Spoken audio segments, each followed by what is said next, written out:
Because if you had never done that, I'm not sure you would have been as calm or as confident in your ability because you had not been prepared. Exactly. I mean, you're hitting the nail right on the head. Like, it's always about, like, what work have you been putting in order to be prepared for the opportunity that arises. Welcome back to another episode of The Highlight Reel. Today, as you can see, I have a guest, and I'm going to let her go ahead and introduce herself. What's up, y'all? My name is the Samarah Poe, also known as Mara.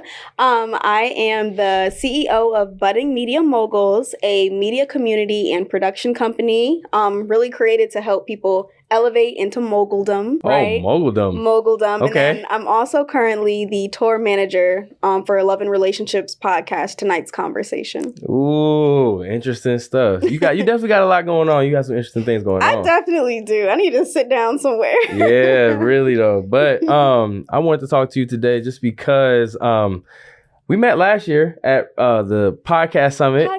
And that was a blast. That was a great time. And I thought that you were a very interesting individual. And then all the things that I've seen you do since then, I was thinking, she'd be an interesting person to talk to. And also the stuff that I have seen you do with Budding Media Moguls that I've seen you do here at Pop Up and Create. I think that's been really cool. So I was like, let me go ahead and pick her brain a little bit. And I know that when you're someone that is on camera all the time, when you're on camera with someone else, it probably makes things a little easier for you. I would hope. I mean, it's definitely, it's definitely interesting, being the one that's in like the quote unquote, the hot seat. Yeah. Right. Because it does feel nice for like somebody to like want to know more about like what I'm doing. Right. Especially because I'm always in the interviewer's chair. So, it's cool.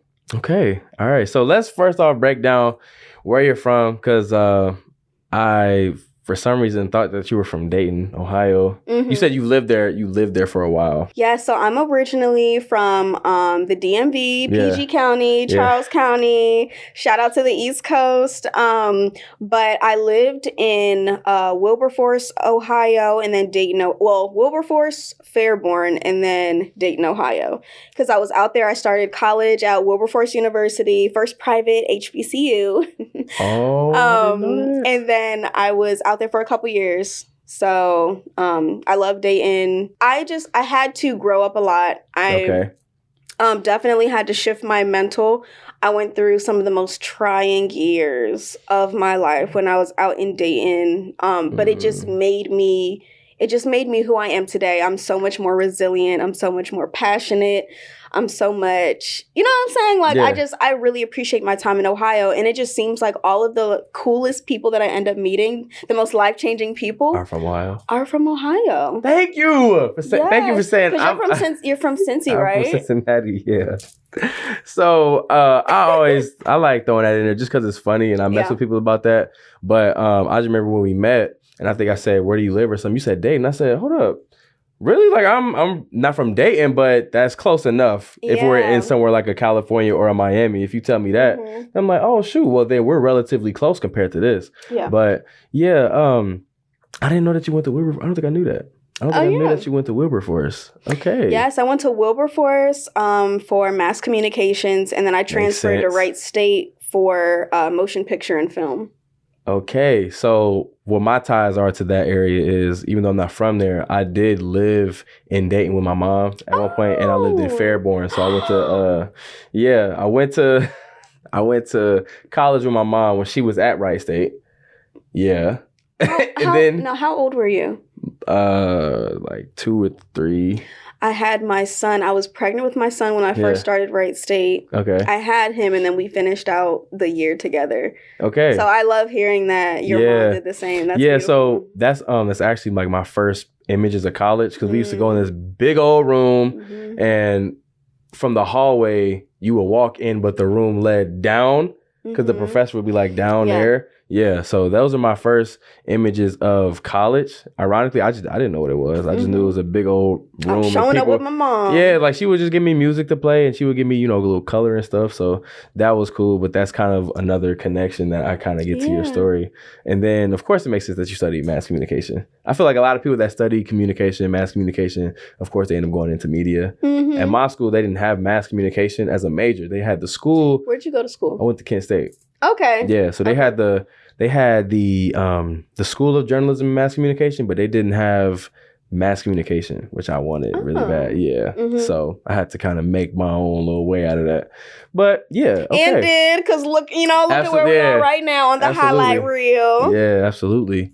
But I do want to start off with, I guess, talking about, the work that you've been doing with tonight's conversation, because that is obviously one of the biggest platforms that's out there right now. And to know that you say you're a tour manager. Yeah, I'm the tour manager and personal assistant. The tour manager and personal assistant. Like that's not small stuff. Yeah. So I want you to kind of talk about what's been going on with that a little bit.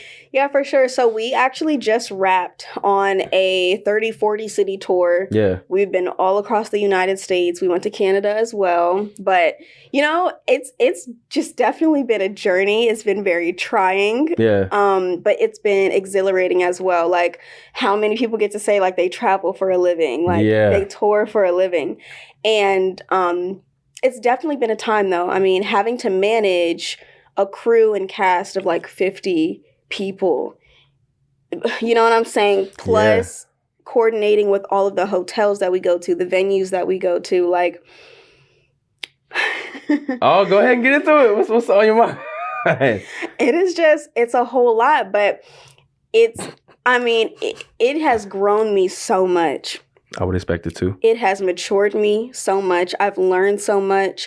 And then obviously being able to support, my friend has been the biggest thing. So Ace Metaphor, like just being able to support him has been beautiful in itself, So I was going to next ask you, how did you get into that position? Because fun fact, I think I told you, I saw him one time.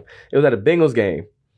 He loves the Bengals. Yeah, and I do too. So I saw him at a game, and it was one of those. I think I got a little starstruck. But it was like I know who that is. No one else in the room knew who that was. So I was looking. I said, am I tripping, or is that who I think it is? And I think there was someone that was with him, and they saw that I was paying attention. Mm-hmm. And I told him, can you let him know I'm a fan of his work? And I think they did, but I wanted to know, how did you get into that position? Yeah, so I actually met Ace a couple years ago. It was like 5 or 6 years ago. And I was a model for his shirt line at the time. Okay. Right. Now, we just kind of like stayed friends throughout the years. And then fast forward, I've been doing my marketing thing, my media thing, digital advertising, etc. for like lots of different companies, my own stuff. And he needed a PA. And so I was like, well, you know what? I'm right here. Yeah. I'm like, I have the expertise, and then I'm always willing to just grow with the company. So we gave it a shot. And, flash forward, here we are. Wow. Yeah. I think that's interesting because like that small connection turned into something huge, because I'm pretty sure, like, yes, you can dream that that something goes really far, but when it actually gets there, when you know that you did the groundwork, you're like, dang. And and that's the important thing right there, is doing the groundwork, right? Because it was like, even if I had known him all those years, but I wasn't actually prepared to take on something, right? Yeah. Like being the personal assistant to a CEO or, eventually tour managing, right? Like if I had not done the groundwork, if I hadn't been studying my media, if I hadn't been studying production, I would have failed. Mm-hmm. I would have failed. Yeah, I think that you've definitely been set up for success, because it's just, when I look at you and I'm speaking to you, I'm thinking that you're one of the reasons why that thing goes and why it works. Mm-hmm. But a lot of people might not know who you are. Yeah. Right. So like whenever I see that, I'm thinking, hold up, you tapped in. But it's to me, it's really, I think that's it's really cool and really inspiring to see, where it can come from anywhere. Like these things that can blow up can come from anywhere. And the experience that you had prior helped to set you up for that. Yeah, man. And that's, I swear, that's something that I always tell like members of my community, right? Like the budding media moguls community. Yeah. And like even just people I meet that like just want more advice. It's like, you just have to start. You have to start, and then you have to remain consistent in just showing up. Like, so many people get caught in like I have an idea. Okay, what next? Like, what's next? Like, are you going to act on your idea? Like, people are, perfectionists. And I know that, we're artists and we're sensitive about our work and we want it to look good and feel good. But, if you don't at least start, you'll never be able to go through the refining process. I agree with you because I feel like I tell people that all the time. Or let's say I think I'm now one of the people where if someone brings an idea to me, I'm going to say, okay. I'm going to do the same thing. I'm going to say, okay. Matter of fact, there's a friend of mine. She said that she wanted to start something up, right? So I started grilling her. I said, okay, you got all these things that you wanna wait to start. When is something coming out? When you plan to actually start to execute, because you won't really move forward or even fail forward is how I like to look at it. Yeah, that's something I kind of stick with. It stuck with me ever since I heard it. You work with tonight's conversation. Mm-hmm. So now I want to talk about the budding media moguls, because we're talking about, how you give advice and things like that. So talk a little bit about what that is. Yeah, so budding media moguls, and I got to be honest with you, I literally don't know where the name came from. Mm-hmm. I think that one day I just woke up and I was like, oh, this is my community. Yeah. This is it, right? And with that though, like I am not, and I'll say this, as like, I feel like I'm not like the best at building community, mm-hmm. right? Because it takes real work, cultivating a community, really connecting with people, making people feel valued. There's skills that I have, but doing it on a level where I'm like, hey, like hundreds of people come in and be a part of like what I'm doing. Yeah. And it's a new skill that I've had to like try to acquire, but it's been working out though, right? Mm-hmm. It's been working out. We have a couple hundred people that are like tapped into what we're doing at Budding Media Moguls. And essentially the platform is all about, elevating creative entrepreneurs into moguldom, right? Using mindset strategy, using inspiration, and then like just innovative forms of like media. So we're doing that, but then also it doubles as a production company. So like my production crew will come in and film, events, podcasts, etc. But then I can pick people from my community and say, hey, come get some on-set experience. Come like film this festival with me. Come film like this podcast for this influencer with me, right? And we're like all building together. Like I'm still constantly building, but it's really beautiful. It's a really beautiful synchronicity. So synchronicity, good word. So. Wow. Okay. So would you say that the experience that you've had from being a tour manager has helped you to be able to do things like that? Yeah, absolutely. Absolutely. I think that I had a pretty good foundation, shout out to my parents. Yeah. They've always been like the entrepreneurial types, like, JOB, they say, is just over broke. Yeah. Like, that's one of my dad's favorite quotes. But they've always been, the go get it. You can be an entrepreneur. You can do this. So they gave me the foundation. They were artists, media, entertainment. So that was strong already within me. But being the tour manager for tonight's conversation has really helped me with, like, managing more complicated and more complex logistics, right? Having to go city to city, play by like the state's rules and regulations with certain things, and with that would take a lot of work. Oh my God, it is. And that's not something I think about often, but yeah. It really is, because you have to think about, okay, if we're bringing in like lots of, we have lots of audio equipment, lots of video equipment in certain states, like at certain venues, the venues will be like, okay, we need our stagehands and our union to come in and set stuff up. You guys can't touch anything. And it's like, well, how are you guys going to set up, and then it takes me going like, okay, well, I hear what you're saying, but our team is professionally trained for this. How can we negotiate? And so things always end up working out, but it definitely helps because, like, for example, I just got done producing, or I was the head of production for the Black Coffee Festival. A 2-day experience, keynote speakers, panels. So my film crew came in, did their thing, but I realized I was so calm. And I wasn't expecting to be so calm. But then I remember, I'm like, well, every time I'm out on the road doing these shows, we have an audience of like 3,000-4,000 people coming in. Yeah. So when I come back and I do a festival, I'm like, wow, this is great. So do you feel like that was when the opportunity met the preparation? Because for you to be calm in that moment, I feel like in order for you to be calm, you have to have already been prepared in a way. Because if you had never done that, I'm not sure you would have been as calm or as confident in your ability because you had not been prepared. Exactly. I mean, you're hitting the nail right on the head. Like, it's always about like, what work have you been putting in in order to be prepared for the opportunity that arises. Because a lot of people are faced with a lot of opportunities every single day, every single week, every month. You know what I'm saying? But people aren't ready for them. So a lot of opportunities end up, passing them up. Okay. So it sounds like there are some beautiful things about the things that you do, but what are the hardest things about what you currently do, whether that's with working with, working and touring with Tonight's Conversation or with, building and growing the brand of Budding Media Moguls? So I think that, different things in both arenas, right? Right. I would say with, Tonight's Conversation, it's definitely, being on the road is amazing, right? But I have to manage the logistics for that. So I have to worry about how are my crew and cast of 50 people getting from point A to point B? How is all of our equipment getting from point A to point B? What time are the hotels and the venues going to let us in so that we can actually set up? So much to think about. So it's like I have a truck to manage with all of our stuff on it, a tour bus, flights, rental cars. So it's just making sure that everybody, that's just a huge thing. That's a huge thing, the logistics of it all. Then when it comes to Budding Media Moguls, because it is really fueled by like just my passion for wanting to see people thrive, I end up putting like a whole lot of money into it. You know what I'm saying? A whole lot of cash. Yeah.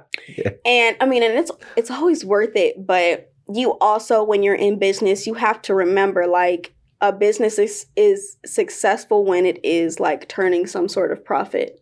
And it is profitable, but I see spaces where like, if I do things a little smarter, right? And if I'm such like a leap person, I'm like, I can be doing some of these kinds of things and spending less money and not having to, you know what I'm saying? Put everything into a shoot. But I'm getting the hang of it. Me, my crew, like we're getting there. Because when I hear about, so you're part of a crew and then you're building your own crew.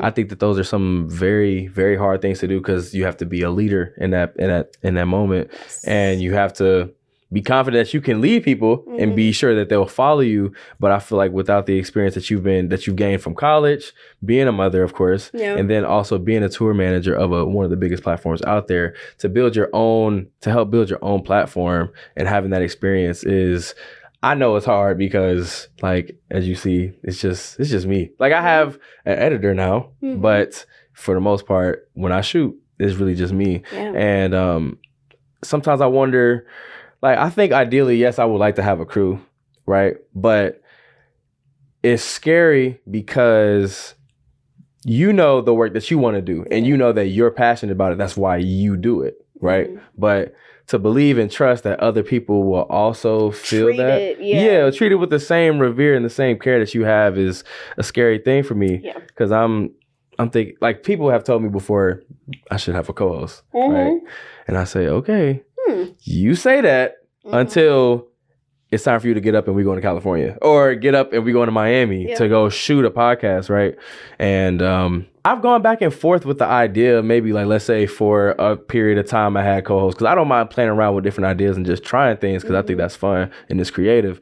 But it's funny when people say that to me because I'm thinking, all right, you say that until it's time to really be about that and we have to get up and go. And now let me tell you too, something else that's really scary about having a team is also making sure that people continue to have work, right? So like, for example, like I wouldn't have known that. Because I don't do it. Like, that's crazy. Like okay. I pay everybody on my sets, I make sure that everybody's taken care of. I do my best. And so when I'm thinking about that, I have people that are like, just let me know when the next project is. And, like people that come to me like sometimes in tears and they're like, Samarah, like, this is so beautiful. Like, how can I continue to like just be a part of what you're doing? And I'm like, I will keep you in the loop. Yeah. But I'm just like, it's just, there comes like another level of stress, right? That's like, how can I make sure that people are, one, continuing to stay paid, but then two, continuing to feel fulfilled in the work that they're doing, right? And so now it becomes like, almost like a, it's a layer of responsibility that gets added when you're taking care of like a crew, a team. So it becomes a lot more than just like schedule, you know? And that's why I think it's scary, because it's not, I don't want to feel, I guess, like a coward for not wanting to do that, or knowing the pressure and the responsibility that comes with that. Because if I start it, I want to make sure I can maintain it. If I can't maintain it, but I got you into it, then I can't really blame you. I have to blame myself, and I could save myself of that if I just don't do it. Yeah, and I mean, and I think that it's a beautiful thing too to run your own sets and do things yourself. Like you want to learn how to do things yourself anyway. That's how I started out. Yeah, you know what I'm saying? I was in my room in 2015 filming my own YouTube videos, you know, finding my little editing software, figuring it out. But then that allowed me to understand, like, okay, if I'm hiring in this person, they need to know more than I know. Yeah. But or at least have the hunger and the passion to learn. Right? Yeah. I think the other part of that, when you have people that know more than you do, how do you balance them trying not to take over what you're doing? Because that's another thing. If they think that they know more than you in this area, some people might think that they just know more than you, period. Yeah. If I know more than you, why am I following you, kind of thing? I would say, like, for example, like as a producer, right? My job is to make either my vision or my client's vision come to life, right? So I'm managing, finding like the talent for it, finding the crew for it, ensuring that we have like a good shot list set up and all those things. However, I cannot do it all myself, especially when the vision is bigger. So it's like, I want to be able to hire professionals. Like, I want, you know, as my cameraman, I want you to know how to work that camera through and through. If I need to hop in, then I can do it. But I want you to be able to know how to work it through and through, so that if a problem arises, I don't have to come over and like try to troubleshoot, even though it happens. Yeah, right? Of course. But I can trust that you will take care of that camera, and you will take care of that camera. You will take care of that audio over there, right? But my job is to curate, pull the talent together to be able to make a vision come to life. You want to work with people that are better than you. You want to be in rooms with people that have more knowledge than you do, because that's how you grow and that's how you expand. It's a blessing to be able to be in those spaces. Now, you also have to work with people that aren't like, you know, can I curse on here? Yeah. Yes. You have to work with people that aren't assholes, though, also. Like, you know, you don't want people that are snobby and, oh, I know more than you do. Like, you know, for example, like I came in here and I was like, you know, hey, like, you mind if I move a mic a little bit? And, you know what I'm saying? Like, I think that it's cool if people are like, hey, I have some suggestions or expertise I could offer, but it's totally okay if you don't take it, because everything still looks great. Yeah. Let me throw that in there. Samarah did help with today's setup. She gave me little tips. Not really. Small little tips on how to, you know, fix certain things around. But yeah, I think what it sounds like is coming from me is that maybe I have a lack of trust. Maybe. And I don't think that's the case. It's a big thing, though. Well, I think I don't have a problem. I'm thinking about really trusting people. Maybe it's because I'm thinking about trusting them with this. Yeah. That is the difference. It's like, I can trust you, and you know, if I mess that up, or if you mess that up, that's one thing. But with this, if you mess this up, I'm gonna really take that personal. So maybe that's what it is for me. I don't think I have a problem trusting. But maybe with this, would you say you have an easier sense of trust towards people with that? Well, I feel like I'm still kind of building out my system, right, of how I can ensure that I can trust people with certain tasks and duties and stuff. So, like, I'll try people out. I'll move people around. Hey, you're going to PA today. Hey, you're going to AD today. Hey, you're going to, you know, camera ops today, right? So I can just see how people do in those spaces. And then if I'm like, okay, you actually, you know, did, you know, respectfully a pretty bad job here. Like, maybe I won't use you over there. But I noticed that on this day, on this set, you did really good over here. I can trust you over here. I'll keep you over here now, right? And then I can swap people out in like those other spaces. So I will work on like my smaller projects first, right? I'm like, hey, let's just come together and like do this thing real quick. You know, I'll see how people work. Cool. Boom, boom, boom, boom, right? Now when the bigger projects come and we're filming festivals and stuff, I'm like, no, I need you to AD today. I need you to be a PA today. I need you to be on camera. I need you to direct, you know, because now I've built that trust with people since we've done 3, 4, 5, 6 projects together, where I'm like, okay, now I know what you guys can do. This is the role that I need you to kind of fulfill. Okay.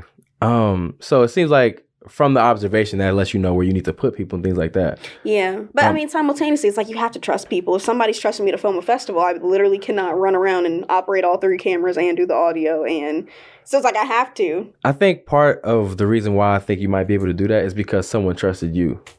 Someone trusted you with something to help grow it. And because it happened to you and you saw what it turned into, I think the thought of it for you is easier to kind of buy into because someone trusted me to help them grow this. So if I trust someone else to help me grow it, then maybe I can see the same result. Yeah. So absolutely. I'm thinking that's what it is. So maybe, has anyone not trusted me with an opportunity? I'm like, am I tripping? Maybe, because I've had opportunities, but yeah. I mean, but here's the thing, like people are trusting you, right? Like for example, when people are coming on your platform, they're trusting you to take care of their image. Like right now, I'm trusting you to take care of my image. That's a good point. Yeah, like that takes a lot of trust. There's some platforms I will never be on that have asked me to be on. You know what I'm saying? I'm like, I'd rather wait for the people that I know will take care of my image that are quality. And, you know. You cooking. You know? That's a good point. People trust you. People trust you. Oh, wow. Thanks for bringing me back to that point. I guess I don't think about it that way. Because I'm thinking if it were me and I was going on someone else's platform, I try to make people look as good as I would want them to make me look, basically. So I didn't think of that. You flipped that back to me. Thank you. I'll take that. Thank you. Thank you. Okay. So I also did want to also talk about, you being a mother. Yeah. So I want to ask you, how does being a mother, how much does that drive your purpose as far as what you're doing? So let me tell you this. When I found out that I was pregnant, and it was 2018, I found out I was pregnant. I immediately was like, oh my gosh, I have to go back to school. Because at the time I was a college dropout, right? Okay. So I was like, I have to go back to school. I'm like, especially because like I know Wright State, for example, did offer like resources to people who were having children, like, an apartment on campus. Right. Okay. You know what I'm saying? So I was like, let me make sure like my living situation is set up, is good for my child. But also I want to go back to school for motion picture and film because it's something I'm passionate about. Yeah.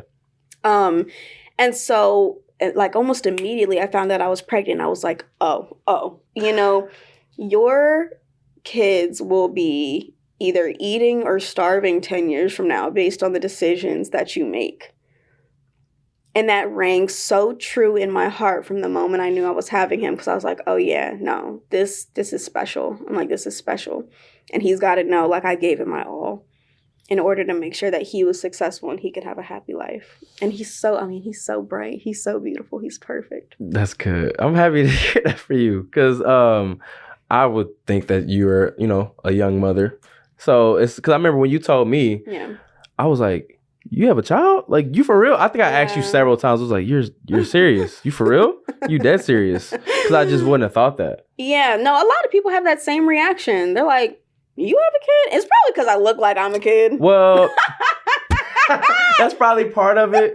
I think it's that, and seeing all the different things that you do, it makes me wonder, how do you balance that? And I've said this many times, I tend to struggle with that word balance, because sometimes I'm like, okay, for you to get to, the biggest goals that you have, you need balance. And I'm like, hold up, that's an imbalance in the biggest, best, brightest things in the world. I would think that you kind of might have to tip the scales a little bit and to see how you do all of these different things and still are a mother that's active in their child's life. I'm like, how are you doing that? I mean, I have to give eons of thanks and gratitude to my village. My sister and her partners and family, and like, I, especially when I'm out on the road, like my son can stay, and sometimes he does come with me, but he can stay at home with, the multiple adults that live there, and, all his cousins and stuff. Like, it just works. And I'm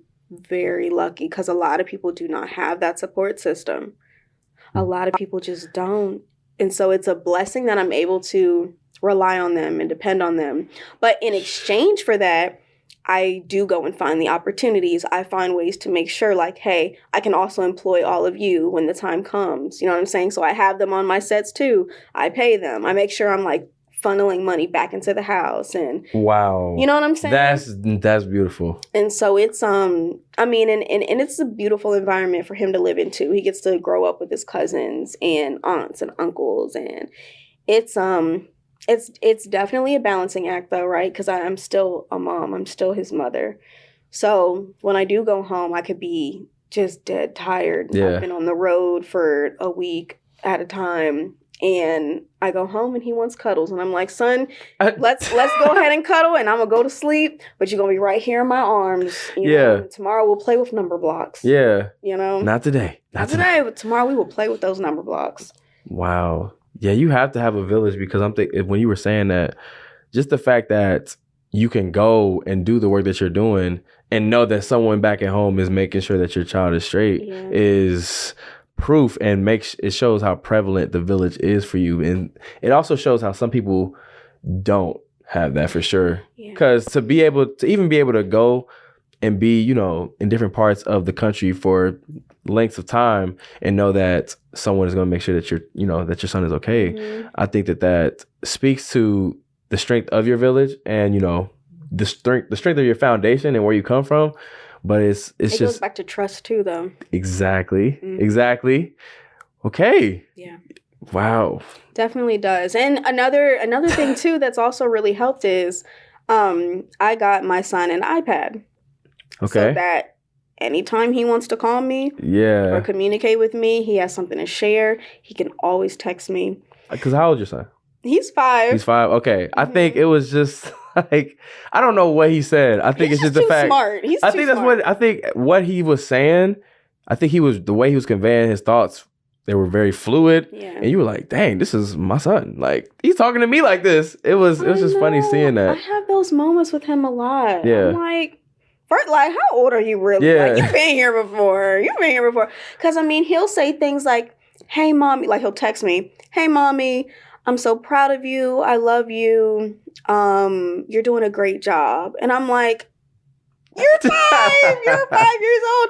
But I guess it's also just a reflection of, like, this is how I talk to him. You know? This is how I pour into him. I try to practice conscious parenting. You know, I don't do spankings. I don't hit. Mm-hmm. Even timeouts. I don't do timeouts. Like, my family, they'll do, like, timeouts and stuff. And I'm also, I'm like, okay, well, when I'm not there, like, I get it. You have to be able to manage 6 other children in the house. Yeah. But I don't do timeouts. You know, the way I discipline him is I just talk to him. I'm like, hey, let's have a conversation, dude. Like, what's going on? Wow. But he gets it. But that's why he's able to articulate back to me how he's feeling, you know, what went on that day. And okay. So what's happening right now is you're making me think of my relationship with my mom. So let's set the record straight. I got disciplined for sure. Yeah. I got whoopings, all that. I got punishment. Mm-hmm. But it got to a point where my mom told me, she was like, dude, you know, it's just you, because I'm her only child. I have siblings from my dad, but I'm her only child. And she was like, so you know if something's wrong, I'm going to know who it is. So just act right and we'll be okay. Yeah. We'll be okay. And I've been able to talk to my mom about all kinds of things for forever now. And ironically, my mom has locks too. So it's like the parallels in your journey and your story that I'm seeing with my own are just really interesting, because she grew up, you know, being disciplined and everything like that. But even though she still did some of that with me, I think it started to transition over to let's talk. Like, let's just talk, because we don't have to do this. I don't even want to do this. Yeah. I would rather talk to you. And I think that shows through in how we talk to each other, because like, she'll tell me I helped her make it easier to say I love you. She didn't always say it back. Yeah. So just hearing how you pour into others, of course, and also how you pour into your son and how he pours back into you I think that speaks to your character and speaks to who you are as a person. I mean, and even that is, it's universal. Mm-hmm. You know what I'm saying? Like, that concept of what you get or what you give is what you get.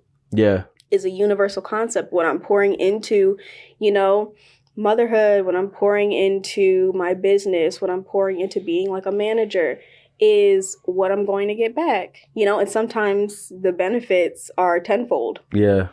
Right. And I also think it's interesting that you're doing that because I feel like our generation, I think most of our generation is kind of thinking somewhat like that. We're thinking, look, some people are straight up like, all right, I'm gonna with my kids and whatnot, which I get. Mm-hmm. But I think because I've seen how it's turned out for me as far as being able to talk to my parents, I feel like I would want to do the same thing. It's like, bro, I don't even want to do this to you. Talk to me.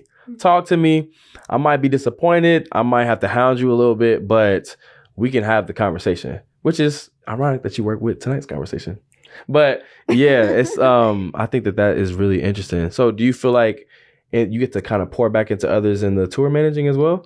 I mean, absolutely. I have to. You know what I'm saying? Like, I always, on my sets and stuff and, you know, being in different cities, like, I always want to make sure that people know that they are valued, that they are heard, right? That their voice is important.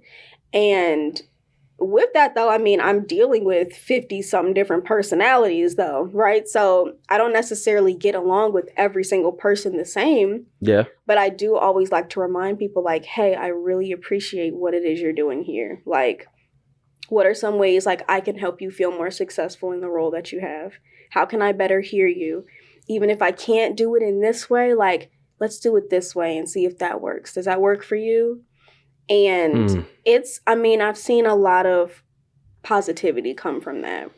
Whether or not somebody, you know, and I get along that like super well, it's like there's like a respect that's formed, right? Because it's like, I really do want to see everybody be successful. I think it's possible for all of us to be successful. And if we all feel successful, the tour is successful, right?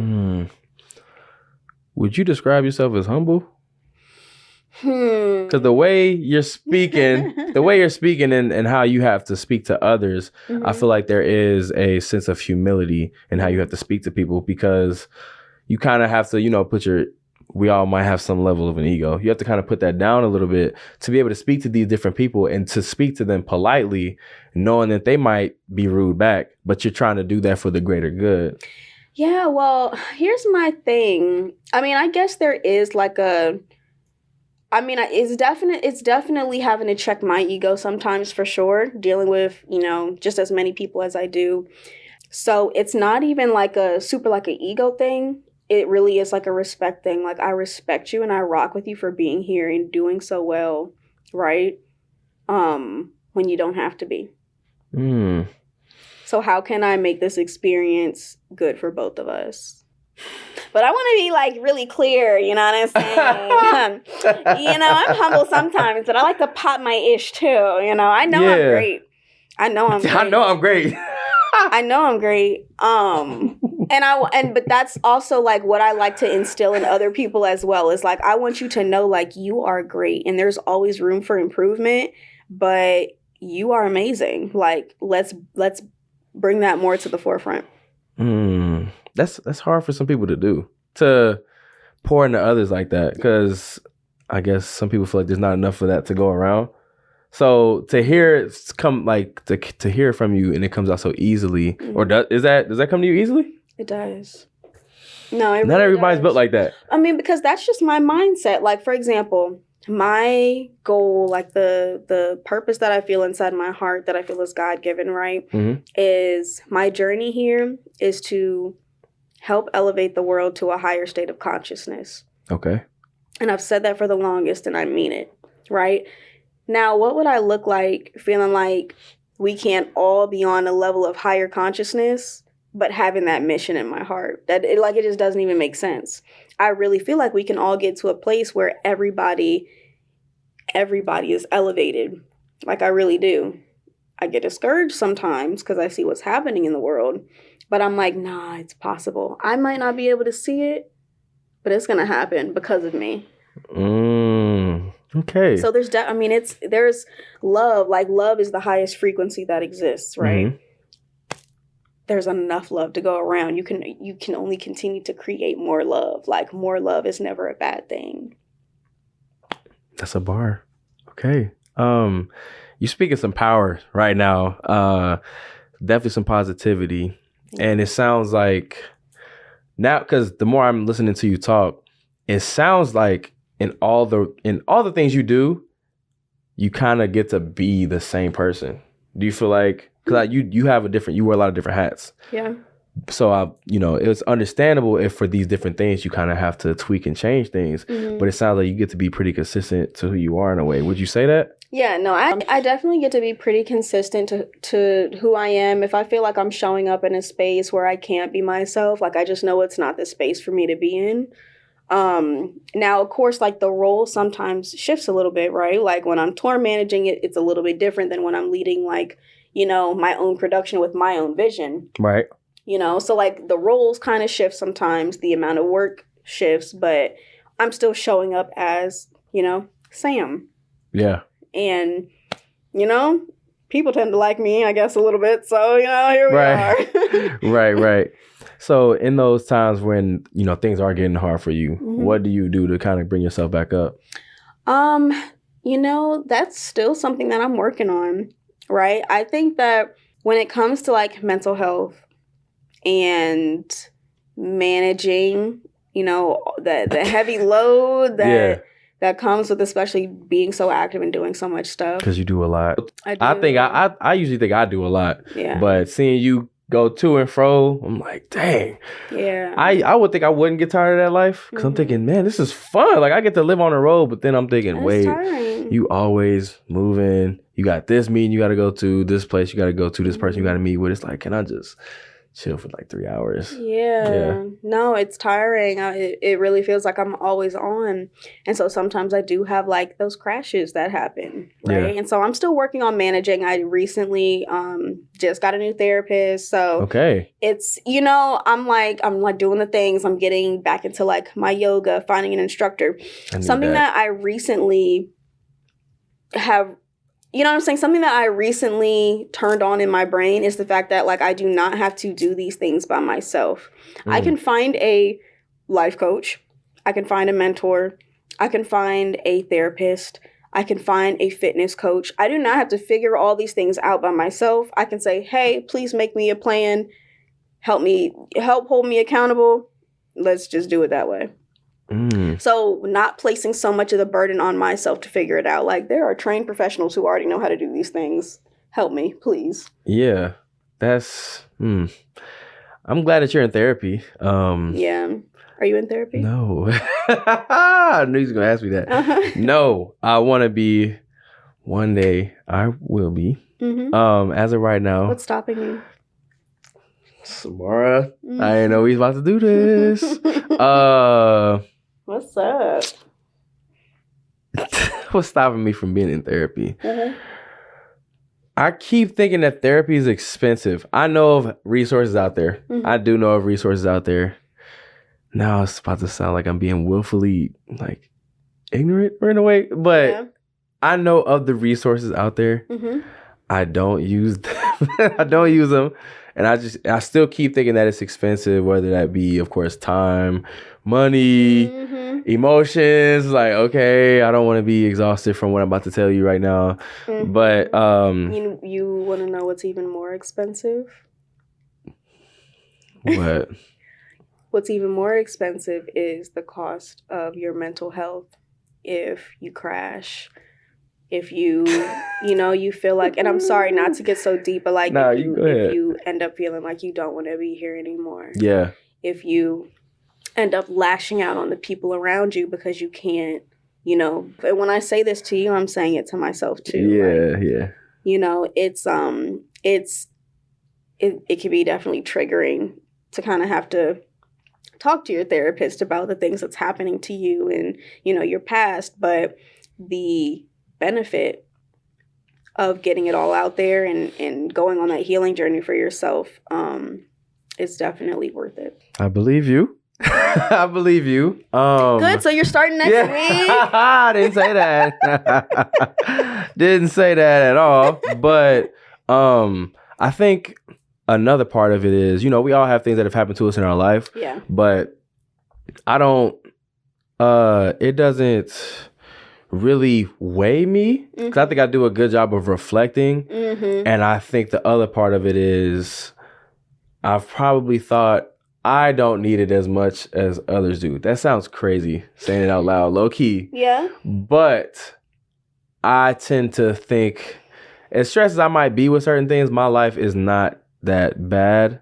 Whereas there have been really bad things that have happened to some other people that they still haven't either accepted. Get you some therapy. Yeah, that they still have either that have not sat with, reflected on, accepted, or anything like that. And I think that, I mean, I guess you can say there are enough therapists to go around. Yeah, I mean, but also maybe not. If I can share something with you too, though, and this isn't to convince you, one way or another, but a lot of people I feel like tend to think that therapy is the answer to a problem, right? Which it can be, but a lot of people don't see therapy as being something preventative. Like, you can be preventative, get the tools and stuff that you need so that when situations and the weight comes and things do occur, you're better suited to be able to handle them versus something triggering or traumatizing happens and you crash out.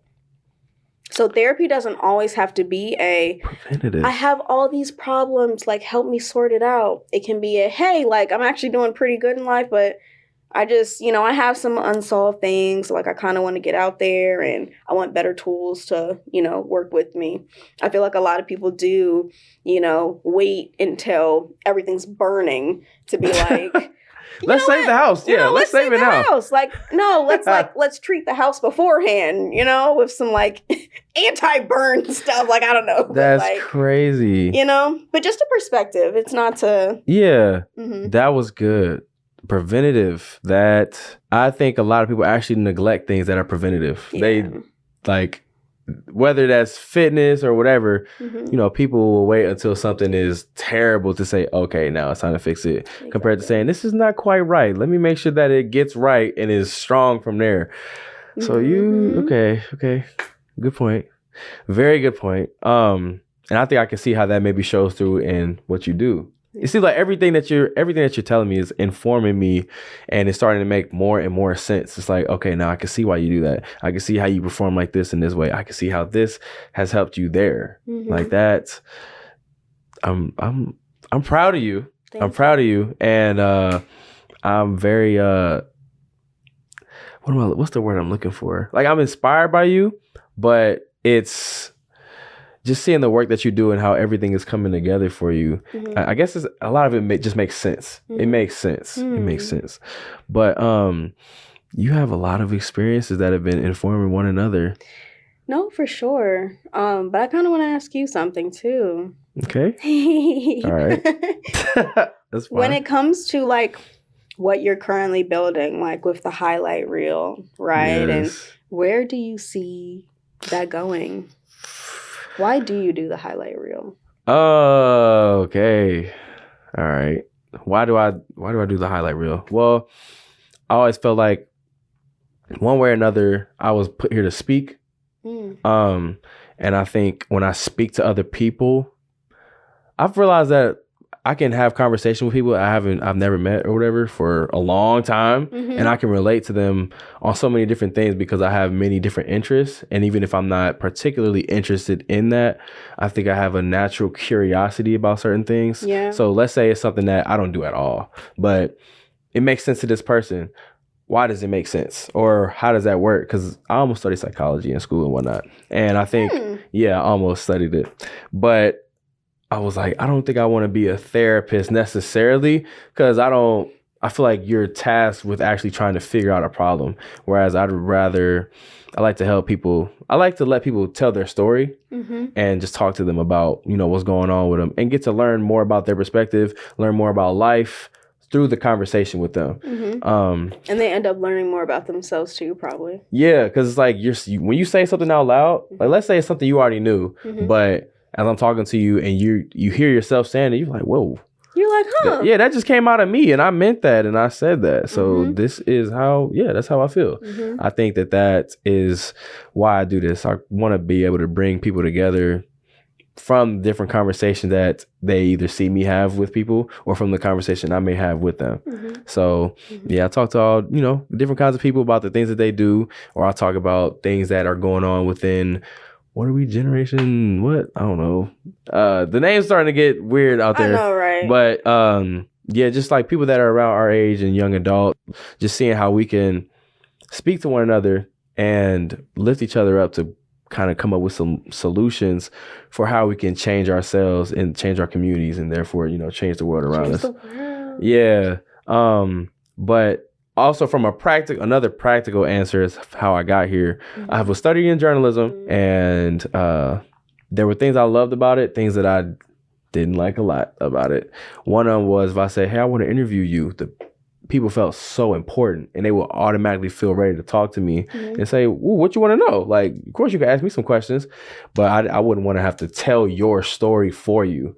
I don't like that. You would have limits on writing and what you can say. I didn't like that. Like you asked me if you can cuss. I'm like, yeah, you can cuss. Might I blurt it out? Maybe. But I've also tried to accept that, just because I don't, doesn't mean that I'm a censor you from what you say. You know what I'm saying? And I like to let people speak for themselves and let it be received how it may be received.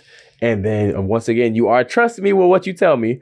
So hopefully I don't, chop it up and make you look wild. But to me, what I did learn in journalism is, that's not ethical. So I don't do that. I let you speak, let it rest, let it be, and how it's received. Hopefully it resonates with somebody. I really like that. I like that kind of storytelling. It's almost like, it is journalism still because you're helping somebody dive into their story. Actually, let me finish real quick. Go ahead. So I was studying journalism. I didn't finish that. Yeah. If I didn't say that. I didn't finish it because I didn't like how I would have to write other people's stories and condense it. I like to let you speak. So then I switched to communication. And once I got into communication, I had a radio show. I was on a TV show in college. Yeah, I did all those different things. Nice. But when I graduated, it was like, how do I do that same thing when I can't play music that I don't own and I don't have... When you see people on TV, you think there's a lot to it. And not to say that there's not, but when I started to see podcasts, I started to think that, especially video podcasts, of course, started realizing, that's kind of like their own TV show. Because that's how some people have described my podcast to me. I'll say, you know what I do, right? And they'll say, yeah, you have a show. I'm like, oh, snap. You think of it as a show. I do have a show. Sure. It is a show. Exactly. So when I was able to put it all together like that, I said, this is something that I think I can do. And I naturally love to do it. So, yeah. I like it. Thank you. And then the other part of that question, too, was like, so where do you see it going? Okay. Where do I see it going? I see this becoming a platform, like a big platform for kind of like a forum to come talk about maybe issues that we have as young people. But it's not like I just talk to just young people, but people, period. And because it's called the Highlight Real, REAL. REAL. Maybe that's corny to some, but I just like to be able to have authentic, conversations, and we can talk about what's going on, who you are, how you got here, or what can we do about this thing that we're all experiencing, just different things like that. So I see it becoming somewhat like a forum, because I think that was an idea I had in college, to where, like, let's say I had a weekly or monthly thing where a group of people would come and sit and we talk and we try to figure something out together. Like, every week it might be a different topic, different whatever, but we come together and try and figure something out. But sometimes you can't figure these things out if you don't know the other person's background, why they think that way. So I think all of these different things play a part into how I kind of came up thinking about things, like the journalism background. I almost studied psychology, so I want to pick your brain naturally, but I like yapping. I like talking. So that naturally comes to me. He said, I couldn't be no therapist. Yeah, because it's like I have to take everything in and you actively listen to reflect back, but there was more responsibility there as far as regarding people's mental health. For sure. And I was like, that's a lot. Yeah. Then I love music, all these different things. So these all inform, I think, why I've been doing this. So, yeah. Nice. Yeah, hopefully I worded that okay. Yeah. But yeah, there's been a lot of things that have led to this. And when I get to speak to people and people still get that excitement saying, yeah, I want to shoot with you. When? What are we talking about? And it's always funny when people ask me that, because I'm like, we're going to talk about you, of course. But like, I love when people ask me questions back because it's really a conversation. Exactly. But I was about to say something. I can't remember what it was. But yeah, I just love talking to people. It makes sense. I think that just the excitement that I get from it is something that drives me, of course, because I love it. I love it. I love it. Yeah. Well, thanks for having this conversation with me. I appreciate you. I appreciate you for hopping on, being a guest today. Any last little tidbits of knowledge or information for the people? Because you've been dropping, I feel like people that don't know who you are have learned plenty from this conversation now. I would agree. And I want to just ask if there are any other things that you would like to share with the people. So I think that my biggest thing, and I kind of touched on it earlier, is that you have to start where you're at, right? Something that I always talk about is the mogul mindset, right? And in order to achieve the mogul mindset, you have to, 1, see the vision, and 2, execute the vision, right? Sounds simple, but it's a lot more complex. A lot of people get stuck on that first step. Oh, I see the vision. I have an idea.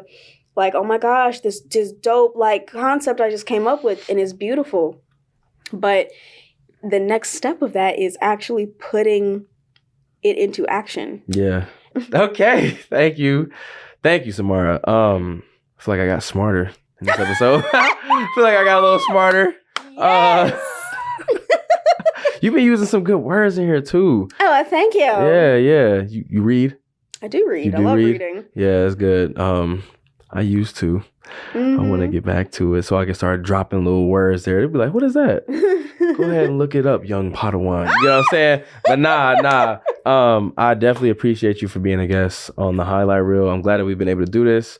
Like I said, ever since I met you in, what was that, July last year? Yep. I was thinking, dang, I might have to run an episode backward. And I ran into you at what event was that? Was that InvestFest? Or it was Revolt World. I saw you at Revolt World. There we go. Saw you at Revolt World last year. And that was the last time I was here. Mm-hmm. I would have liked to have shot an episode then, but I was here to mainly shoot one podcast that I was here for. And you know what? I'm really glad that within this time, things got to also marinate, and I got to have a lot more experience to be able to speak from as well. So everything is on time. Yeah. Okay. That's good. And I want to say thank you to the listener and watcher of this episode of The Highlight Reel. I hope that you've been able to take something away from it. But with that being said, that's been your episode. So peace out. Bye.